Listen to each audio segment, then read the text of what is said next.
I couldn't be more optimistic about the future of the asset management industry. I think it's going through a rapid change. There'll be competitive threats and pressures, but where there is disruption, there is opportunity. And I think those that are successful through this period will be the ones that embrace the challenges and look to the future as opposed to looking at the past. Some of the buzzwords in the financial services industry are digitization, robo-investing. I think there's been a trend for the last 20 years towards simplifying delivery of financial products to consumers.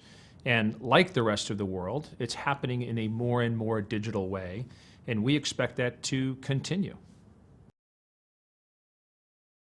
One of the things we're often asked is, what percentage of our business is automated? And I think the way to answer that is, think about it from a different context. There are so many roles that are performed in society today that are automated versus what people would have never imagined decades ago. And I think the same is true with the financial services industry. I think automation, using technology, big data, little data, to make it more efficient, to come up with better outcomes, is only going to become more to the forefront of what we do tomorrow than it has been today. 20 years ago in our business, the trust issue was essentially, could I trust the portfolio manager who was running the fund that I owned to do the right thing, for my future?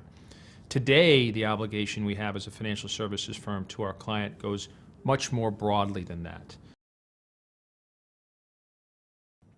Over the last 20 years in our business, I think the biggest changes are around the regulatory environment, the digitization of the financial services industry, and the globalization of our industry.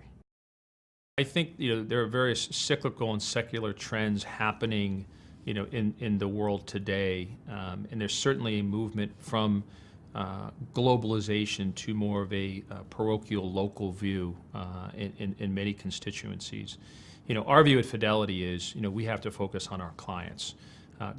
We think of it in the terms of global. We have to have an eye on what works globally and how do we apply it locally, and why we need to be aware of political trends and how it affects markets and how it affects individuals.